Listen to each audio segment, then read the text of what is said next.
excelente, gracias a Dios. Otros dicen súper bendecidos. Feliz de que podamos compartir juntos una semana que ha sido una semana extraordinaria, donde hemos sentido y experimentado la presencia y el poder de nuestro Dios en nuestras vidas, la transformación a través de sus promesas y que su gracia infinita nos cubre de ahora en adelante. Vamos a hacer las dos cosas que hacemos cada noche. La primera es poder saludar positivamente, o mejor, responder positivamente a la pregunta ¿cómo estás? Muchas gracias, muchas gracias. Y hemos repasado algunas frases de esas que nos motivan, que transforman nuestra vida y transforman la vida de los demás. Así que les pregunto y ustedes responden. La primera frase que practicamos fue excelente por la gracia de Dios. Muy buenas noches, ¿cómo están? Eso suena lindo, muy bien. También practicamos la frase súper bendecido los hombres y súper bendecida las mujeres. Buenas noches, ¿cómo estás? Muy bien. Hablamos también, o practicamos también otra frase que les compartí, la aprendimos de nuestros amigos de la República Dominicana. Esa la practicamos anoche. Feliz en Victoria, ¿la recuerdan? Muy buenas noches, ¿cómo están? Y una frase que solo debes usar con gente de confianza, Así que ustedes lo van a practicar con el dedito. Yo les pregunto cómo están y ustedes me dicen mejor que tú. Vamos a ver. Muy buenas noches, ¿cómo están? Eso. Muy bien. Y la frase de hoy, ¿están listos para la frase de hoy? La frase de hoy es bien interesante. De paso, esta frase ayuda mucho para iniciar conversaciones acerca de la Biblia. Cuando te pregunten cómo estás, tú vas a decir eternamente feliz. ¿Y por qué? ¿Cómo así? ¿Qué respuesta es esa? Muy sencillo. Es que ya la eternidad comenzó para mí, porque yo acepté a Cristo en mi corazón. Y los que están en Cristo viviremos con Él por la eternidad. Amén. Así que si tú aceptas a Cristo, tú puedes responder de esa manera. Vamos a ver cómo suena. Muy buenas noches, ¿cómo estás? Eternamente feliz. Una vez más, eternamente feliz. Buenas noches, ¿cómo estás? Eternamente feliz. Excelente, gloria a Dios. Lo segundo que vamos a hacer después de saludarnos es orar. He estado hablando con varios de ustedes, o con muchos de ustedes, al terminar los programas, e incluso a lo largo del día, en diferentes lugares. Y encuentro que algunos están teniendo diferentes tipos de problemas. Algunos me han consultado sobre problemas de familia, otros me han consultado sobre problemas espirituales, otros me han consultado sobre problemas con los hijos, otros me han consultado sobre problemas con su carácter. Y quiero decirles que el único que puede hacer que lo imposible se haga posible es Dios por su gracia y por su poder. Amén. Pero el propósito de oración de hoy es pedirle a Dios para que todo eso termine. Cuando ustedes comienzan a recordar la oración, el Padre Nuestro, esa oración preciosa de Mateo 6, que es la oración modelo, la oración comienza de una manera muy linda. Padre nuestro que estás en los cielos, venga tu reino. Y hoy queremos orar para que Cristo venga pronto. Cristo vendrá por aquellos que se han preparado.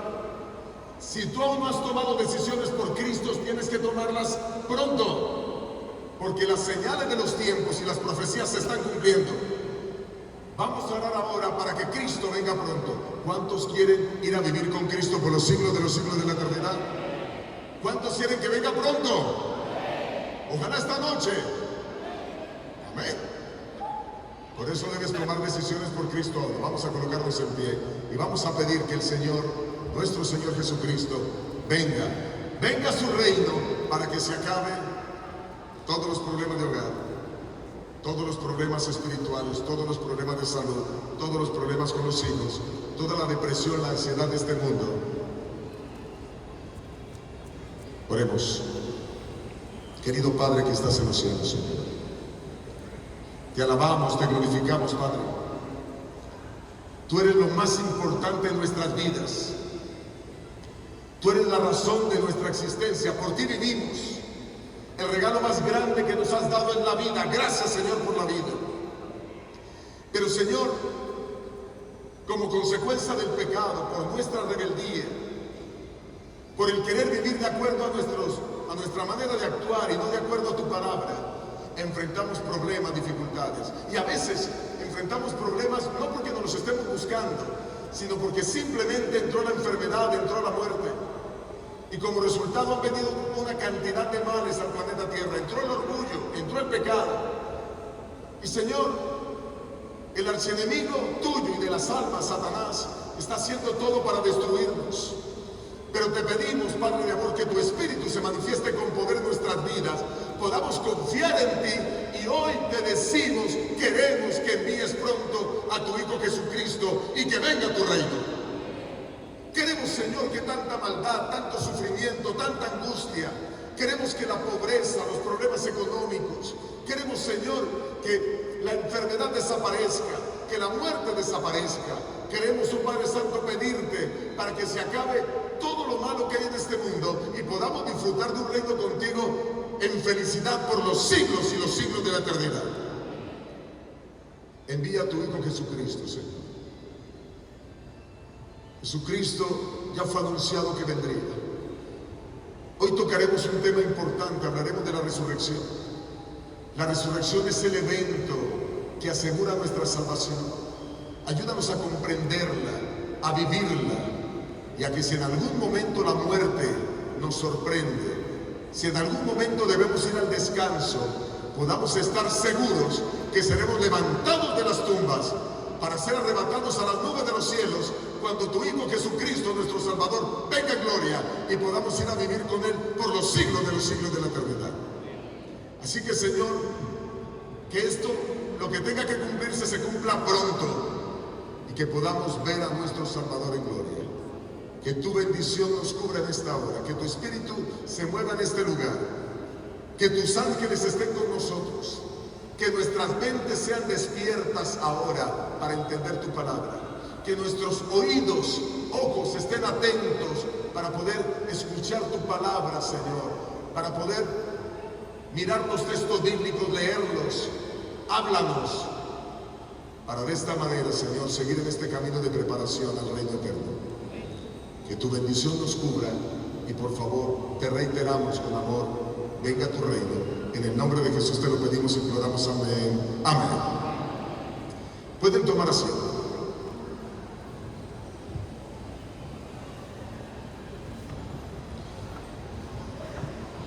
Quiero retomar algo de la conferencia de ayer para claridad de todos los que hemos estado asistiendo nuestra noche.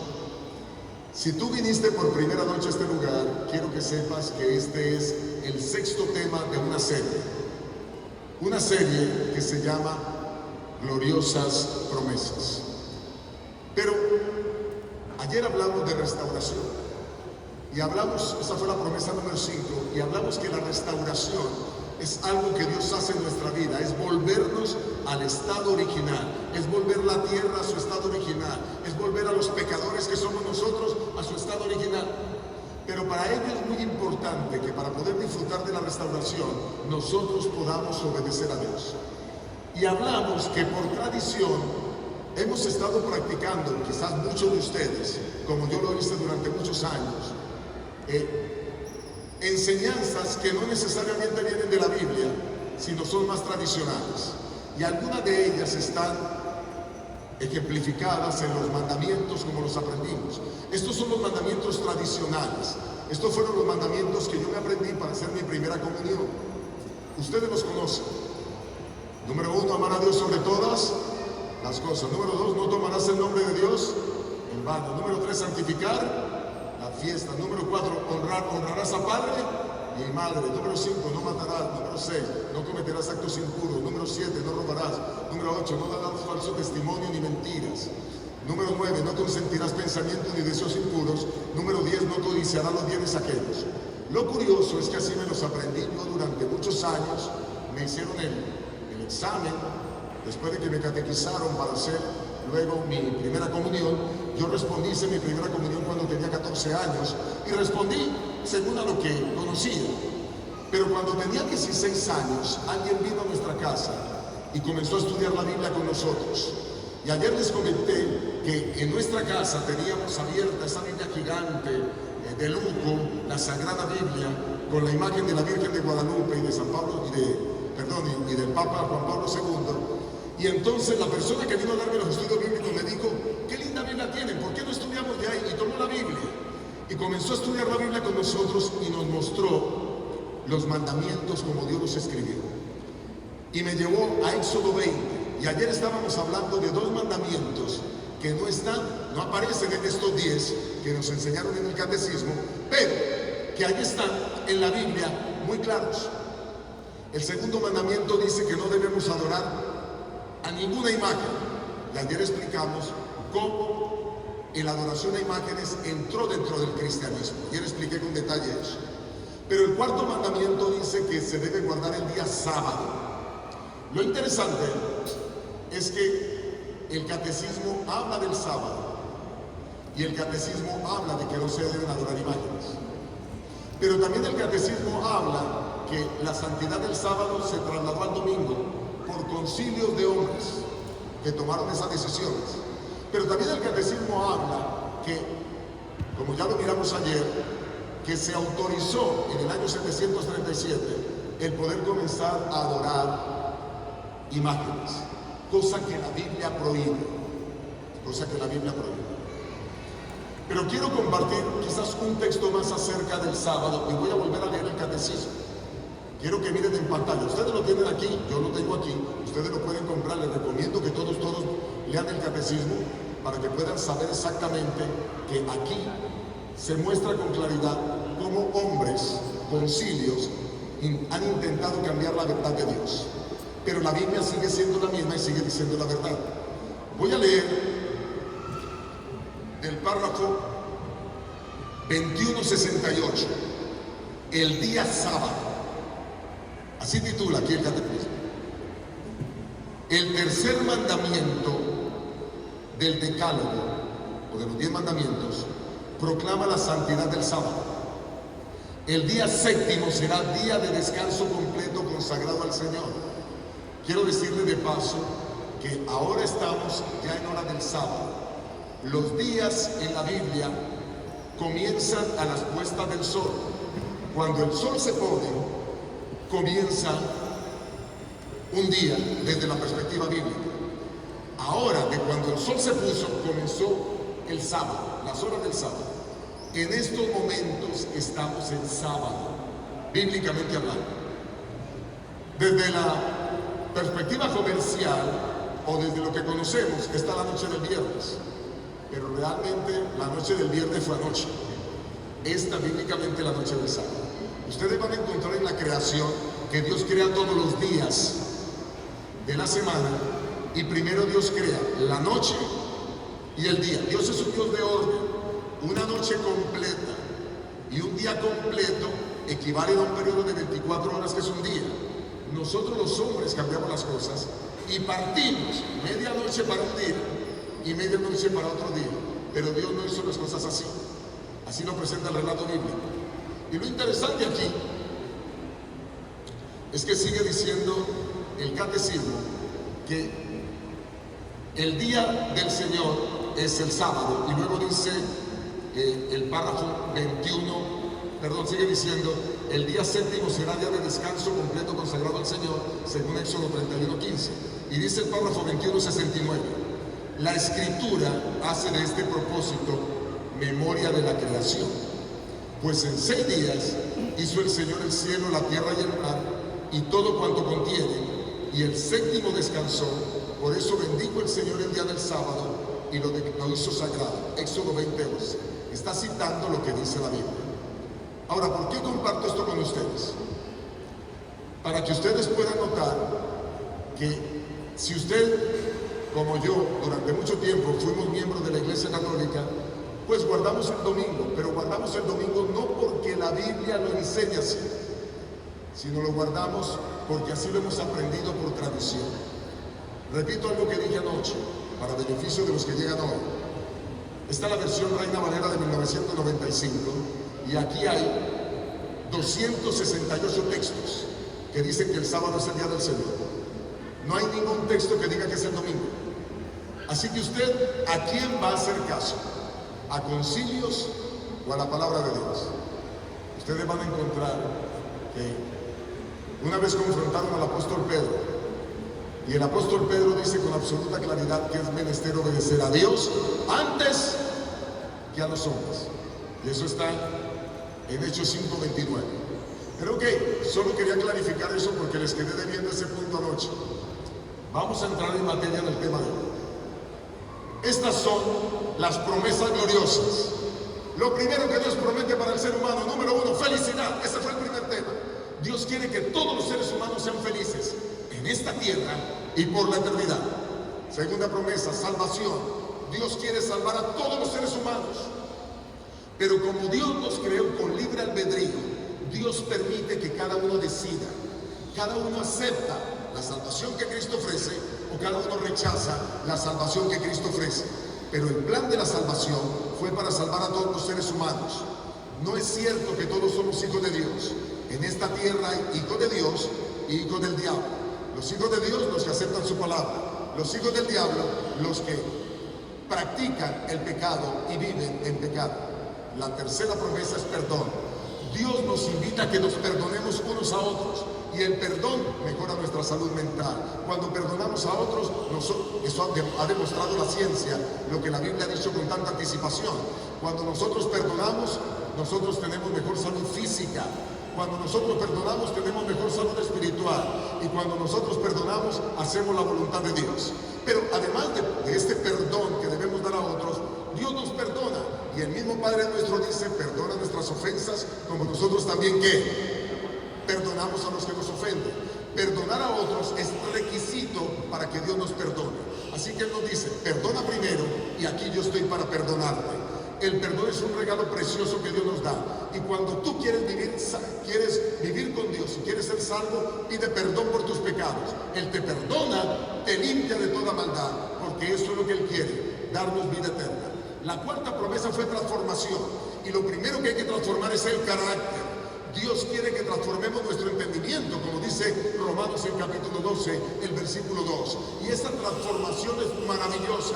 Nos hace mejores esposos, a las mujeres mejores esposas, mejores hijos, mejores padres, mejores amigos, mejores cristianos, mejores ciudadanos, mejores en todos los aspectos. Las personas que aceptan a Dios como parte de su vida hablan decoro, cuidan sus palabras, piensan antes de hablar, no ofenden, no están criticando, no están chismeando, no están murmurando, no están juzgando, no están ofendiendo. La razón, porque ahora toman la palabra de Dios y la ponen en práctica en su vida. Ese es un regalo precioso. ¿Y por qué es tan importante la transformación? Porque lo único que vamos a llevar al reino de los cielos es el carácter. Y también hablamos de la transformación del cuerpo, pero esa no depende de nosotros, esa depende única y exclusivamente de Dios. Seremos transformados en un abrir y cerrar de ojos, como lo dice la palabra de Dios en 1 Corintios capítulo 15, versículo 51 en adelante. Seremos transformados, así que habrá transformación del carácter y habrá transformación física. Dios actúa en ambas. Pero hay una en la que nosotros no intervenimos, la transformación física. En la transformación del carácter, Dios trabaja con nosotros para hacernos mejores personas. Y ayer hablamos de restauración. Dios quiere hacer este planeta nuevo, este mundo nuevo. Quiere que disfrutemos de las cosas como eran al principio. Quiere que nosotros podamos tener una vida nueva, un cuerpo nuevo. Incluso alcanzaremos la estatura, los hombres de Adán y la estatura de Eva. Que como ya les dije, algunos comentaristas bíblicos hablan acerca de que Adán medía casi el doble de la altura nuestra, al igual que Eva, casi el doble de altura de las mujeres promedio. Todo esto es lo que Dios quiere, restaurarnos en un mundo perfecto, donde no tendremos las dificultades que experimentamos hoy. Pero aquí hay una promesa espectacular, es la promesa de resurrección. Dios quiere resucitar a todos aquellos que mueran o hayan muerto creyendo en Él. ¿Y por qué es tan importante esta promesa? Porque esta promesa asegura nuestra salvación. Ya lo vamos a ver. Dice Job, el primer libro que se escribió de toda la Biblia fue el libro de Job. El primer libro. Después de Job, Moisés escribió los otros 5 libros: Génesis, Éxodo, Levítico, Número y Deuteronomio. Pero esta historia real, de la cual hablamos ayer en el plan de restauración, en la promesa de restauración, muestra que desde el primer libro se habla de resurrección. Miren cómo dice Job, el capítulo 19, el versículo 25 y 26. Job 19, 25, 26, dice el Señor: yo sé que mi Redentor, ¿qué? Vive, y al fin se levantará sobre el polvo. Está hablando de que Él sabe de su Redentor, es Dios Cristo, que Él también morirá, se levantará del polvo. Y dice el 26, estas son palabras proféticas que fueron dadas más de 1500 años antes de Jesús. Más de 1500 años antes de Jesús. Y miren que habla de resurrección para Él, para Job. Y después de deshecha esta mi piel, en mi carne he de ver a Dios. Después de que yo desaparezca como persona, que mi cuerpo se descomponga, Dios nos va a resucitar para poder disfrutar con Él de la eternidad. Desde el primer libro de la Biblia ya vemos las vislumbres de la resurrección. Voy a presentar 5 aspectos rápidamente de la resurrección.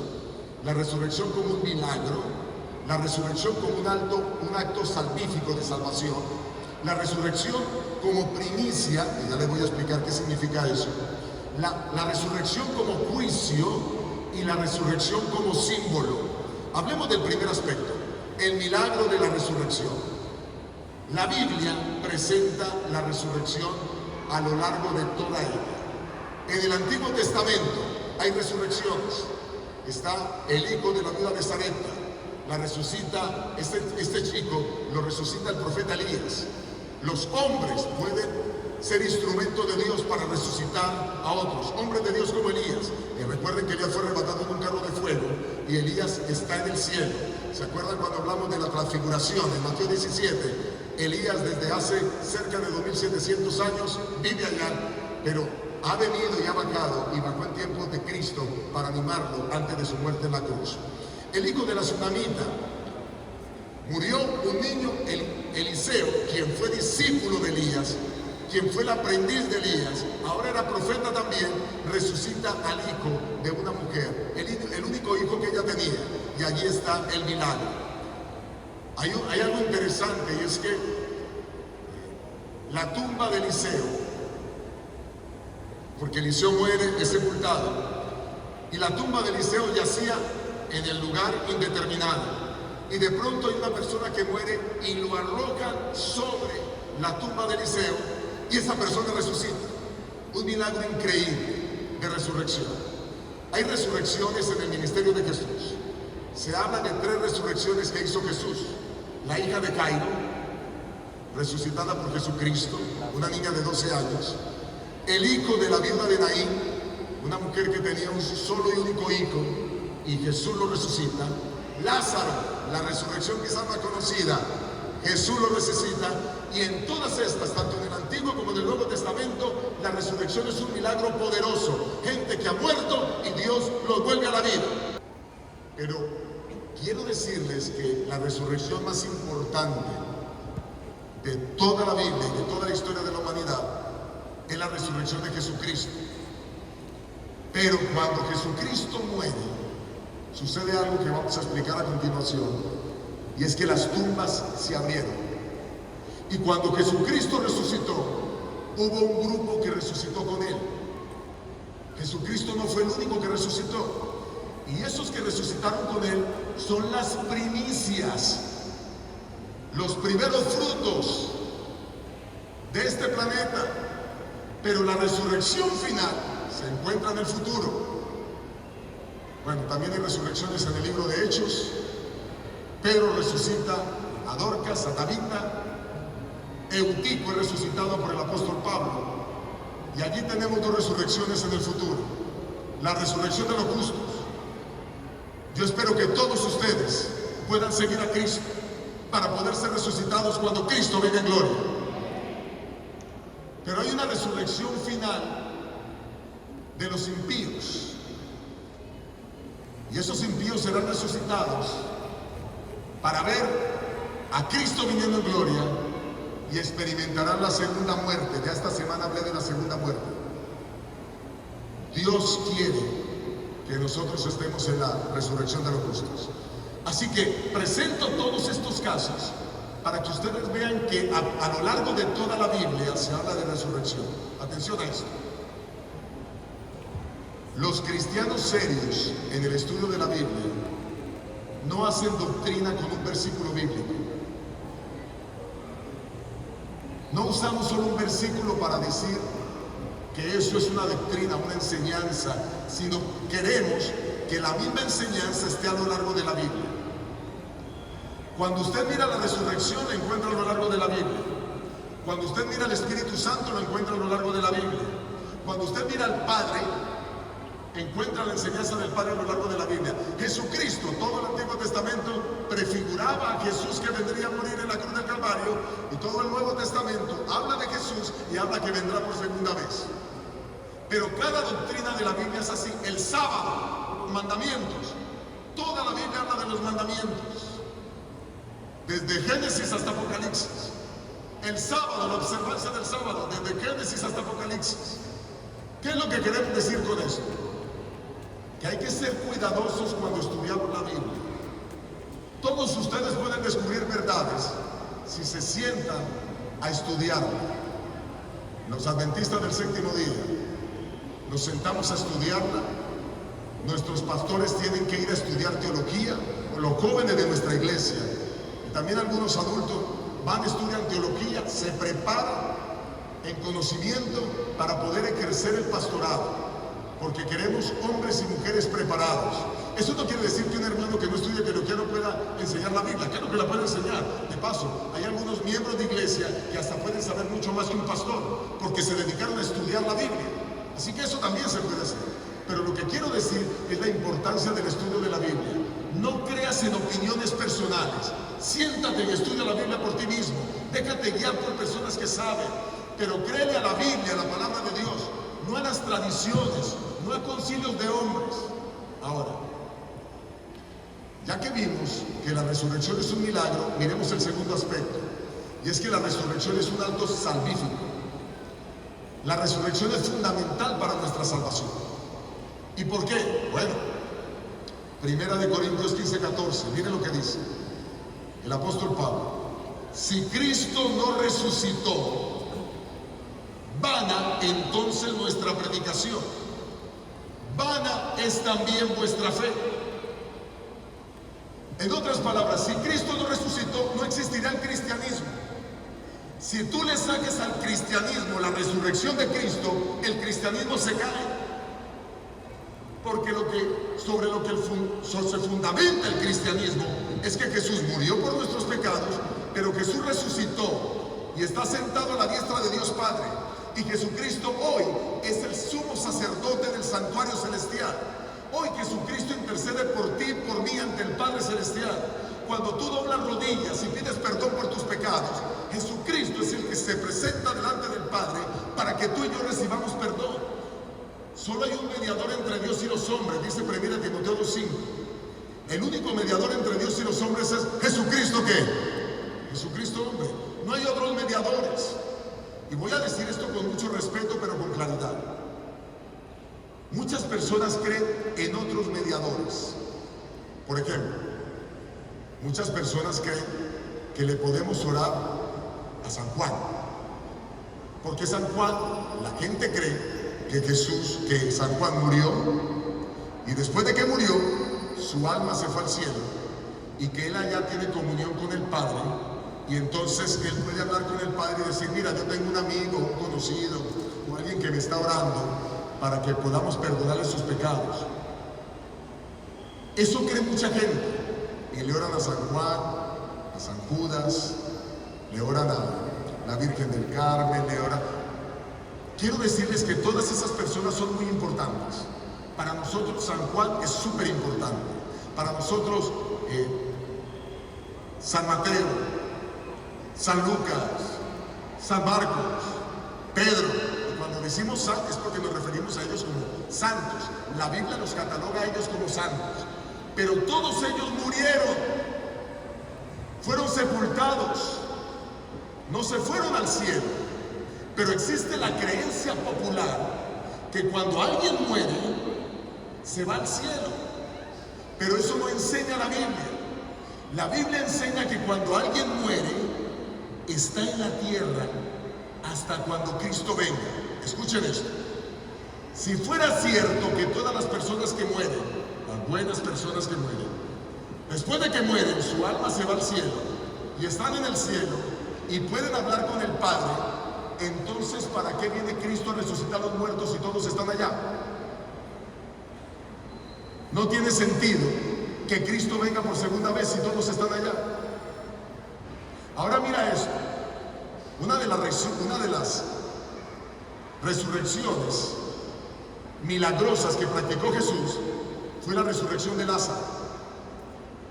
Cuando Jesús vino a la tumba de Lázaro, dice Juan el capítulo 11, que Lázaro llevaba 4 días de muerto. Y Jesús da la orden, mueva la piedra. Y Marta, hermana de Lázaro, le dice, no Señor, ya lleva 4 días, su cuerpo hiede. Vamos a suponer por un momento que Lázaro murió y se fue al cielo. Por un momento vamos a suponerlo. Lázaro, primer día en el cielo, feliz en el cielo con los ángeles dichosos, compartiendo con la gente en el cielo. Segundo día, participa del coro celestial. Lázaro conoce a muchas más personas en el cielo, conoce las mansiones celestiales. Tercer día, Lázaro está disfrutando de los banquetes del cielo, de la buena vida del cielo. Aquí no falta nada, todo es alegría, felicidad. Y al cuarto día, Jesús se para frente a la tumba y dice, Lázaro, sal fuera. ¿Ustedes saben cómo hubiera salido Lázaro de la tumba? Disgustado. ¿Por qué me trajiste de vuelta a la tierra? Yo estaba feliz allá. Pero las personas, porque creen en la tradición, y escuchen esto lo digo con claridad y respeto, por falta de estudio de la Biblia, están creyendo lo que otros dicen, en lugar de creer lo que Dios dice.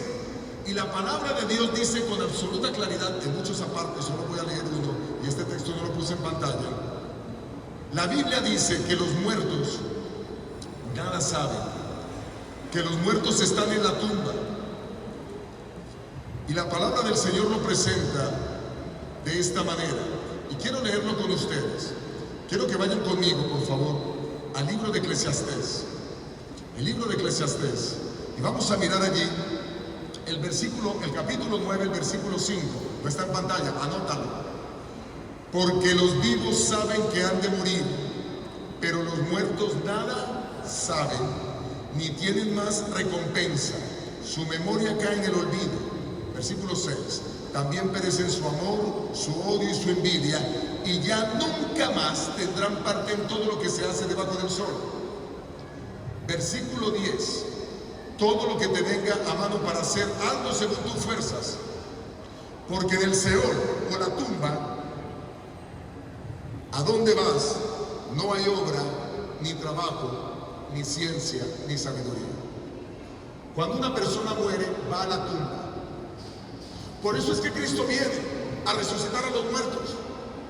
Así que San Juan, San Mateo, San Marco, San Lucas, la Virgen del Carmen y todos los santos que se introdujeron después del año 380 al cristianismo, como lo expliqué ayer, por la gestión de Teodosio I el Grande, quien estableció como religión única el cristianismo del Imperio Romano. Entonces la gente ahora, en esa mezcla de paganismo con cristianismo, se introdujo la adoración a los santos, pero los santos están en la tumba. Cuando tú oras a cualquiera de ellos, estás orando a alguien que murió. Y la Biblia dice que es abominación a Jehová cualquiera que consulta a los muertos. Ese texto tampoco lo puse en pantalla, pero debo leerlo con ustedes. Deuteronomio capítulo 18, anótalo para que lo revises en casa. Deuteronomio 18. Voy a leer del versículo 9 al versículo 12. Deuteronomio 18, 9 al 12. Dice el Señor: cuando entres a la tierra que Jehová tu Dios te da, no aprenderás a hacer según las abominaciones de aquellas naciones. Versículo 10, no se ha hallado en ti quien haga pasar a su hijo o a su hija por el fuego, porque antes se sacrificaban a los bebés, a los dioses paganos se les ponían los bebés al fuego y los mataban. Sigue diciendo, ni quien practique adivinación, que le lean las cartas, que le lean la bola de cristal, que le lean el asiento del café, que le lean el tabaco, nada de adivinación. Ni quien practique agorero, ni sortílego, ni hechicero, versículo 11, ni encantador, ni adivino, ni mago, ni quien consulte a los muertos. No se debe consultar a los muertos. No podemos hablar con gente que murió y está en la tumba. Versículo 12. Porque es abominable para Jehová. La palabra abominable significa detestable, repugnante. Porque es abominable para con Jehová, es repugnable, detestable. Cualquiera que hace estas cosas, y por estas cosas abominables tu Dios expulsa a estas naciones de tu presencia. Así que Dios no quiere que practiquemos esas cosas. Así que algunos lo hacemos. Yo lo hice por muchos años, yo lo hice. Porque yo creía que era correcto, porque los demás lo hacían y así me enseñaron. Pero la palabra de Dios me dice que estaba en el error. Y comencé ahora a vivir una experiencia nueva de vida, sabiendo que cuando alguien muere está en la tumba, y si murió creyendo en Jesús, espera que Cristo venga a resucitarle. Y si murió en pecado, pues ahora espera la segunda resurrección, porque es la resurrección final en que los impíos serán destruidos. Así que miren cuán importante es la resurrección. La resurrección de Cristo es vital, porque si Jesús no hubiera resucitado, todo este mensaje sería falso. Sería un impostor Jesucristo. Si no resucitó Jesús, entonces los apóstoles predicarían una falsa esperanza. Pero nosotros estamos predicando una esperanza correcta. Y es que hay que esperar hasta el momento de la resurrección. Entonces me preocupa cuando muchos no hablan de la resurrección. Yo he estado en muchos funerales, he ido a muchas iglesias, a funerales de amigos, de conocidos y de desconocidos. Y escucho a ministros, a predicadores que dicen, nuestro hermano que ya está en el cielo. Y eso es un error. Eso no lo enseña la Biblia en ninguna parte. La resurrección de Jesús confirma las profecías sobre el Mesías. Dice Salmo 16:10, una profecía sobre Jesús. Porque no dejarás mi alma en el Seol. La palabra Seol es tumba, sepulcro. Ni permitirás que tu santo vea corrupción. Jesucristo no vio corrupción. Jesucristo muere el viernes en la tarde, pasa el sábado en la tumba y el domingo muy temprano resucita, ya de madrugada posiblemente. El rey David, en este salmo fue escrito por el rey David, que era profeta, además profetizó que eso pasaría con Jesús. Prueba de que David profetizó eso, él lo dicho en el libro de Hechos, el capítulo 13, el versículo 34 al 37. Y en cuanto a que le levantó de los muertos para nunca más volver a corrupción, lo dijo así: os daré las misericordias fieles de David. Por eso también dice en otro salmo: no permitirás que tu santo vea corrupción, porque a la verdad David, habiendo servido a su propia generación, según la voluntad de Dios, durmió y fue reunido con sus padres y vio corrupción. El cuerpo de David se corrompió, se descompuso. David está ya muerto, descendió a los sepulcros, allí quedó su cuerpo y fue reunido con el cuerpo de sus padres. Mas aquel a quien Dios levantó no vio corrupción. Noten ustedes que se está hablando aquí, esta profecía de David está hablando de Jesús. Y la resurrección estaba profetizada. David escribe alrededor de 1000 años antes de Cristo. Así que con más de 1000 años de anterioridad se está hablando con claridad de la resurrección. Lo habló Job 1500 años antes. La resurrección de Jesús prueba que Él es Hijo de Dios. No solo porque la profecía se cumpliera, sino porque así es declarado. Romanos 1:4, que fue declarado Hijo de Dios con poder, según el Espíritu de Santidad, por la resurrección de entre los muertos. Esa resurrección victoriosa y poderosa, que Él mismo había anunciado, que Él mismo profetizó, Él lo dijo varias veces. Y Él dijo, este templo será destruido en 3 días y en 3 días será edificado, y se refería a su propio cuerpo. Jesús mismo profetizó que moriría y resucitaría. Él mismo se autodenominó hijo de Dios, y lo que probaba que él no era un ser mortal, lo que probaba que él no era un humano como nosotros, sino que era Dios mismo, es que la resurrección se cumplía. Si la resurrección no se hubiera cumplido, todo lo que dijo Jesús sería mentira. Mentira. Pero además la resurrección de Jesús permite que seamos justificados ante Dios. Dice Romanos 4:25, el cual fue entregado por nuestras transgresiones y resucitado para nuestra justificación. Jesucristo hoy, después de resucitar, ascendió al cielo, y hoy es nuestro abogado en el cielo. La palabra del Señor dice en 1 de Juan, el capítulo 12, el versículo 1 y 2, hijitos míos, estas cosas os escribo para que no pequéis, pero si alguno cometiere pecado, abogado tenemos para con el Padre, a Jesucristo el justo. Él es la propiciación por nuestros pecados, y no solo por los nuestros, sino por los de todo el mundo. Acabo de recitar 1 de Juan capítulo 2, versículo 1 y 2. ¿Qué es lo que la Biblia está diciendo? Que gracias a la resurrección de Cristo, hoy tenemos quien nos perdone, quien nos justifique, quien interceda por nosotros. Si Jesús no hubiera resucitado, no tendríamos quien nos defendiera ante el Padre en el reino de los cielos, quien intercediera por nosotros, quien pidiera perdón por nosotros. La resurrección de Jesucristo demuestra que Él venció la muerte. Primera de Corintios 15, 55 y 57 habla de todos aquellos que vamos a resucitar, porque la resurrección de Jesucristo también es la garantía de nuestra resurrección, de que vamos a ser resucitados. Y ese día, cuando seamos resucitados, podremos decir con confianza, como lo dijo Jesús: ¿dónde está, oh muerte, tu aguijón? ¿Dónde, oh sepulcro, tu victoria? Ya que el aguijón de la muerte es el pecado, y el poder del pecado la ley, mas gracias sean dadas a Dios, que nos da la victoria por medio de nuestro Señor Jesucristo. Debemos tener claro esto. Debemos tener claro que Jesús resucitó. Debemos tener claro que nosotros vamos a resucitar. Debemos tener claro que si morimos nos vamos a quedar en la tumba. Ninguno de ustedes se va a ir al cielo. Eso tienes que entenderlo, porque necesitas estar aquí para que cuando Cristo venga se cumplan las palabras y podamos ser resucitados e ir a vivir con Él por la eternidad. La resurrección de Jesús es la garantía de que todos los fieles muertos en Cristo seremos resucitados cuando Él vuelva. Amén. Yo no sé si tú o yo moriremos antes de que Cristo venga, no lo sé. Pero vamos a suponer que vamos a morir. Si morimos, ¿a cuánto les gustaría ser resucitados para vivir por la eternidad? Levanten las manos. Amén. Ahora escuchen esto. Alguien me preguntaba estos días, ¿y cómo es eso de morir y ser resucitado? Va a haber un periodo de tiempo muy largo. ¿Qué pasará con nosotros mientras tanto? Aquí va la explicación. ¿Cuántos de los que están aquí han sido operados con anestesia general, que los han dormido? ¿Cuántos? Anestesia general. Uy, un buen número aquí. Gloria a Dios por la medicina. Si no nos hubieran operado, hasta muertos estaríamos. Qué bueno.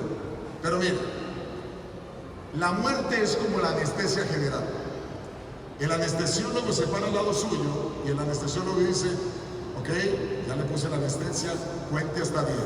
Usted comienza a contar: 1, 2, 3, 4.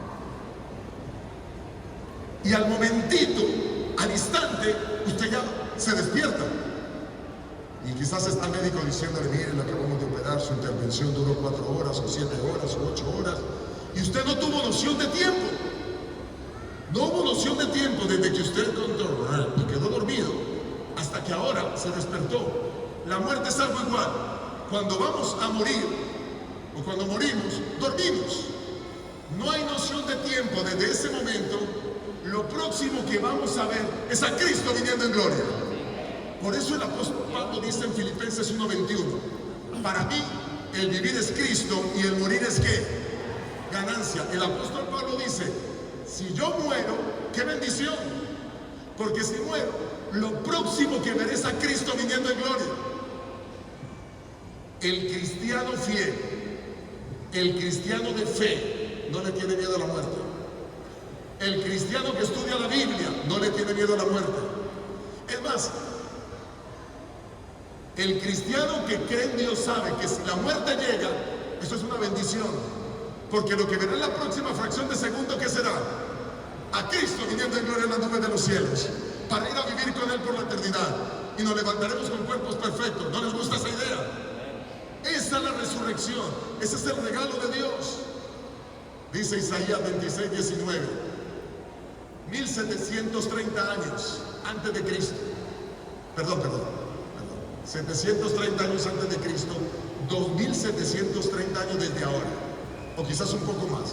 Dice Isaías: tus muertos vivirán, sus cadáveres resucitarán. Despertad y cantad, moradores del polvo, porque tu rocío es cual rocío de hortalizas, y la tierra dará sus muertos. Noten ustedes cómo la palabra de Dios nos habla de la resurrección a través de toda la Biblia. Aquí hay un punto que quiero tocar rápidamente, muy rápidamente.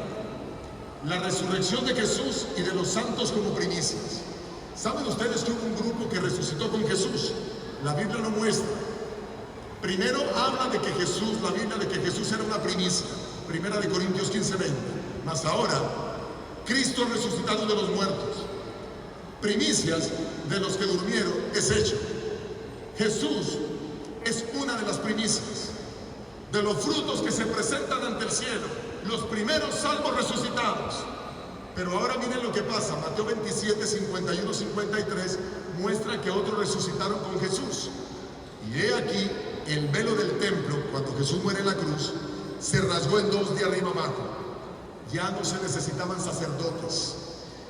El hecho que se rasgara el velo del templo, que dividía el lugar santísimo del lugar santo, donde los sacerdotes oficiaban, muestra que ya no se necesitaba sacrificar más corderos. Ya no se necesitaban más representaciones para poder nosotros ahora ser libres del pecado. La gente traía animales, ponía las manos sobre la cabeza de los animales, confesaba sus pecados a Dios, el pecado simbólicamente salía del pecador, venía sobre el animal y los animales eran sacrificados en el santuario. Pero cuando se rompe el velo, Dios dice: ya no más sacerdocio, ya no más mediadores, ya no más animales, porque el Cordero de Dios que quita el pecado del mundo acaba de morir en la cruz. Y cuando Cristo muere, se rompe esa cortina. Las rocas se partieron y se abrieron los sepulcros, y muchos cuerpos de santos que habían dormido se levantaron y saliendo de los sepulcros, después de la resurrección de Él, vinieron a la santa ciudad y aparecieron a muchos. ¿Saben? Los comentaristas bíblicos dicen que estos que resucitaron con cuerpos gloriosos luego se fueron con Cristo al reino de los cielos. Y Cristo los presenta como primicias. Y Jesús dijo: Señor, por mi muerte en la cruz, estos son las primeras almas que presento para ti. Ellos han aceptado mi muerte en la cruz del Calvario. Ellos sacrificaron corderos y sabían que esos corderos me representaban a mí, dice Jesús. Así que presento las primicias, pero ahora vamos a trabajar para poder lograr con tu ayuda, querido Padre, que toda la humanidad se arrepienta.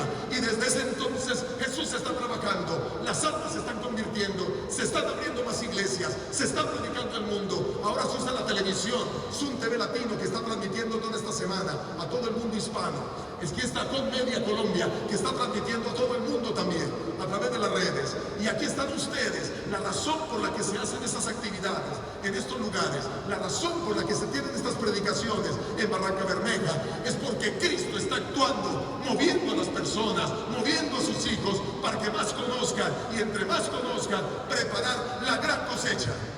El sacerdote. Y Jesús fue la primicia con esos santos que resucitaron. Pero ahora se ha venido preparando el terreno y la cosecha está pronta. Pronto Cristo vendrá en gloria a recoger a sus hijos, a los que le acepten. Pero lo que no sea cosecha, lo que sea rastrojo, lo que sea maleza, se juntará a un lado y se quemará. Pero los fieles iremos a vivir con Cristo por la eternidad. Queridos, pero el bautismo es un símbolo también. Perdón, la resurrección, o mejor, el bautismo es símbolo de la resurrección. Miren cómo la palabra de Dios presenta la resurrección a través del bautismo. Atención, Romanos 6, 3 y 4. ¿O no sabéis que todos los que hemos sido bautizados en Cristo Jesús hemos sido bautizados en su muerte? Porque somos sepultados juntamente con Él para muerte por medio del bautismo. Cuando alguien se bautiza, sepulta su pasado en las aguas del bautismo. Cuando alguien se bautiza, al igual que Jesús murió en la cruz por los pecados de todos, en el bautismo somos limpios de pecado, dejamos los pecados simbólicamente allí, nuestro pasado allí en las aguas del bautismo.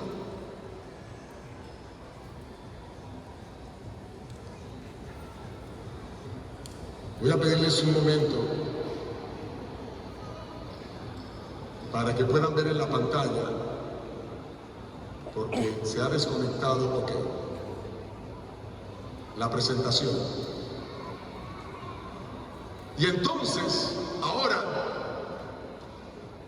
ustedes ven que la persona se sumerge bajo el agua. Bajo el agua la persona no puede respirar.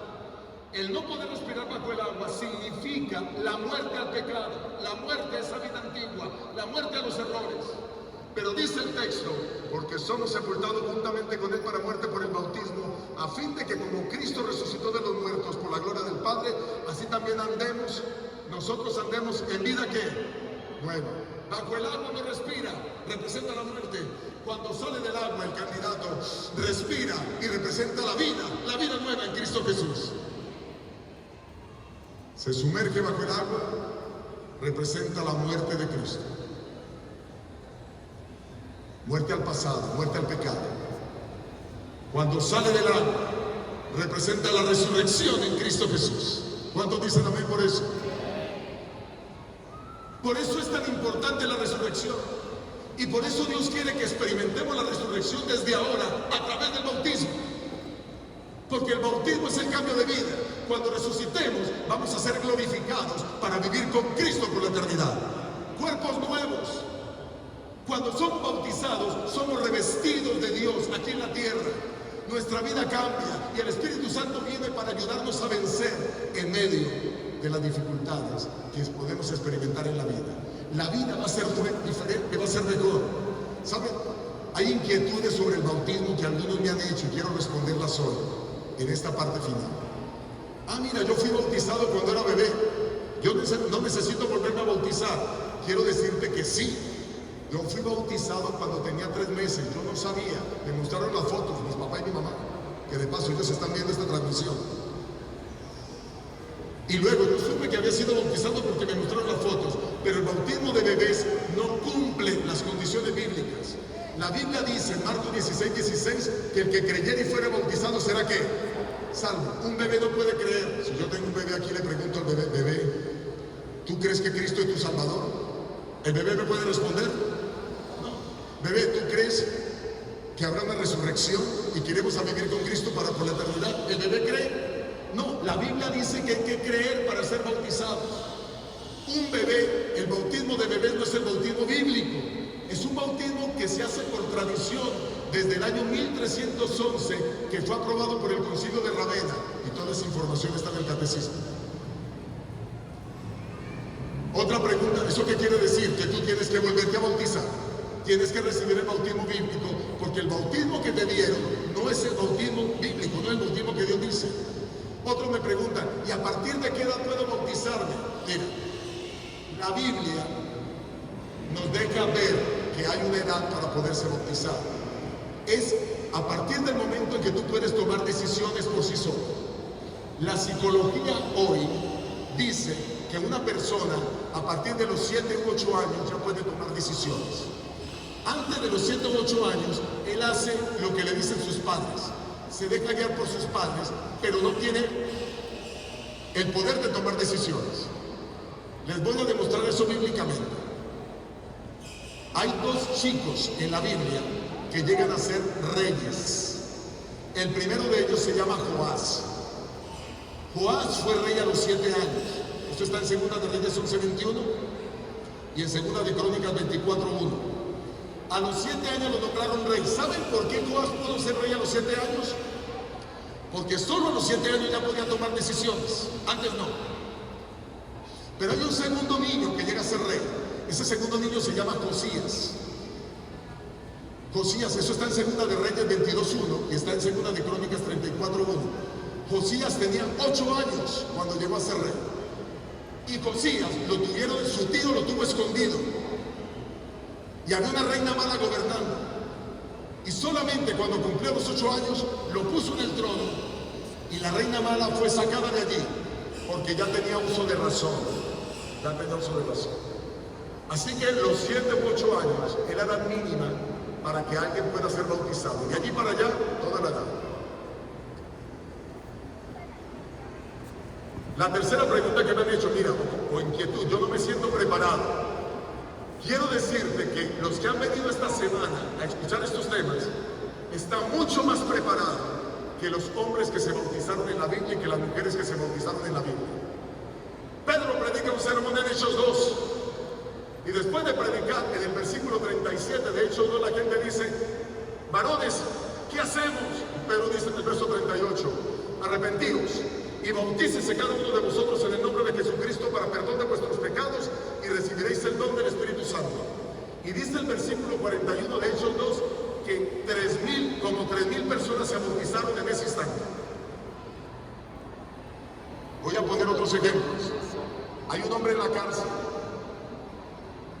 No, es pagano, es romano. Hechos capítulo 16.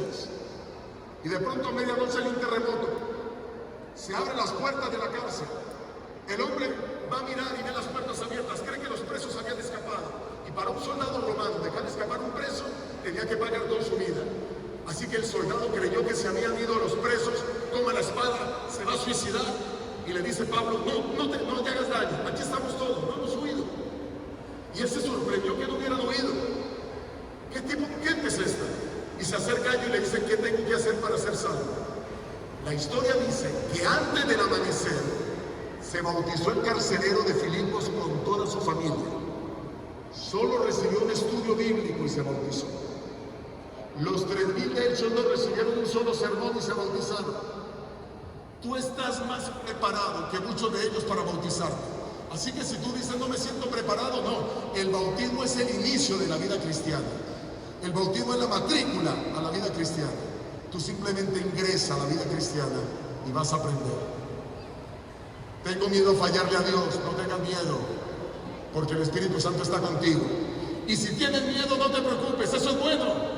Bueno que tengas miedo, porque le dices a Dios, Señor, yo no puedo solo puedo con tu ayuda. Ayúdame a vencer. Eso está demostrando que necesitas de Dios para vencer el pecado. No quiero cambiar de religión. Mira, cuando alguien se bautiza no cambia de religión.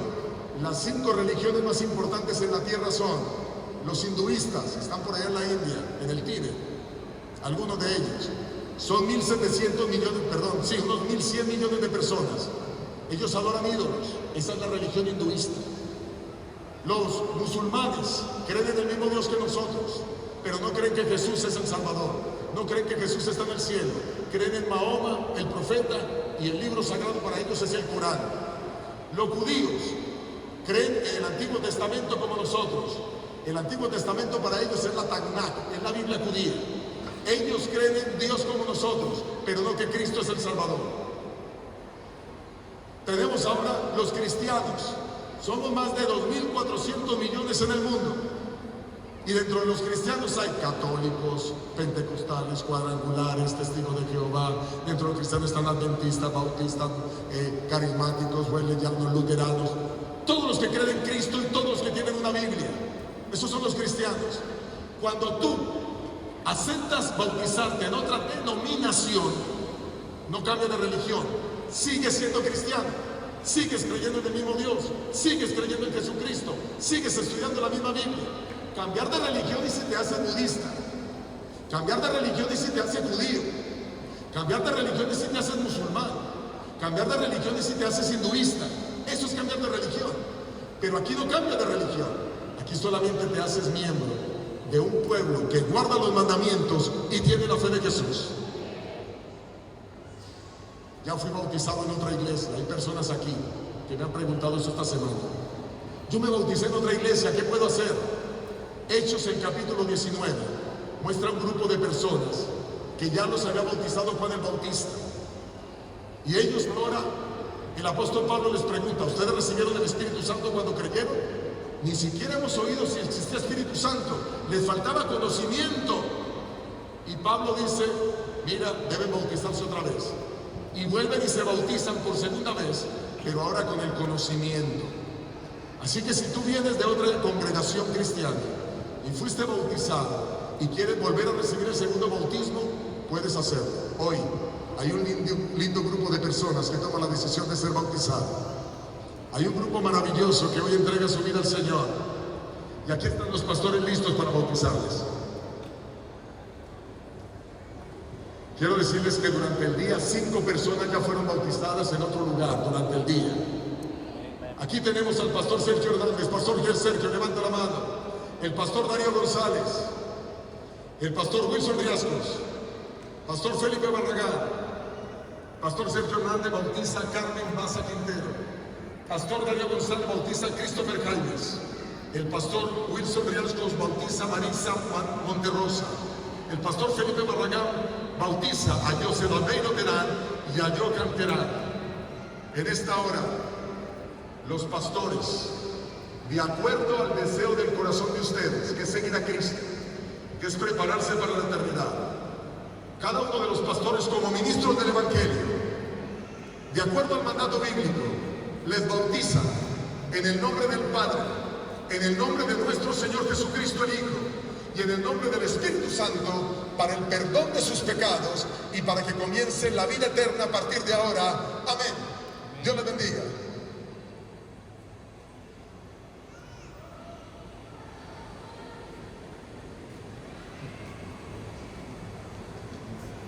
¿Cuántos dicen amén? Gloria a Dios por estas decisiones, por este lindo grupo de personas que entrega su vida a Cristo para vivir con Él por los siglos de la eternidad. Hay fiesta en el cielo. La palabra del Señor dice en el Evangelio según el apóstol San Lucas, el capítulo 5, el versículo 7. Hay más gozo en el cielo por un pecador que se arrepiente que por 99 justos que no necesitan arrepentimiento. Hay más personas que serán bautizadas mañana en la mañana, pero faltas tú. Faltas tú. Si hay alguien aquí que conoció de Cristo y se apartó, llegó el momento de volver. Si hay alguien aquí que rompió su compromiso con Cristo, llegó el momento de rehacer ese compromiso con Cristo. Si hay alguien aquí que tenía cualquiera de estas dudas, ya fueron solucionadas y llegó el momento de entregar la vida a Cristo. Yo le voy a pedir a Karina que cante. Karina va a cantar un canto precioso que nos habla de cuando Cristo vendrá a resucitarnos. Y mientras ella canta este canto, piensa en la letra de este canto. Y si tú sientes el deseo de entregar tu vida a Cristo y ser bautizado, ven aquí al frente, camina hasta el frente y di: yo quiero ser bautizado. ¿Saben por qué te digo que vengas al frente? Porque cuando tú vas al frente, das tu decisión por Cristo, esa decisión se hace pública. Y cuando se hace pública, tu decisión se hace fuerte. Si tú te quedas sentadito y dices: yo me voy a bautizar después, tu decisión es débil. Y como nadie lo sabe, podrías incluso dejar de tomarla. Pero si tú pasas al frente, esa decisión la tomas para vivir con Cristo por la eternidad. Karina, canta. ¿Quién es el primero que pasa al frente y dice: yo quiero ser bautizado y entregar mi vida a Cristo? Ven a Jesús.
voy a pedirles un favor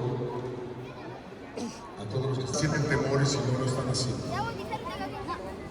Y siento en mi corazón que debo hacer un llamado más.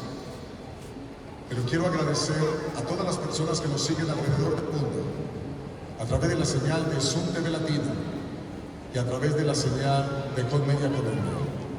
Gracias por estar con nosotros. Mañana, la última promesa.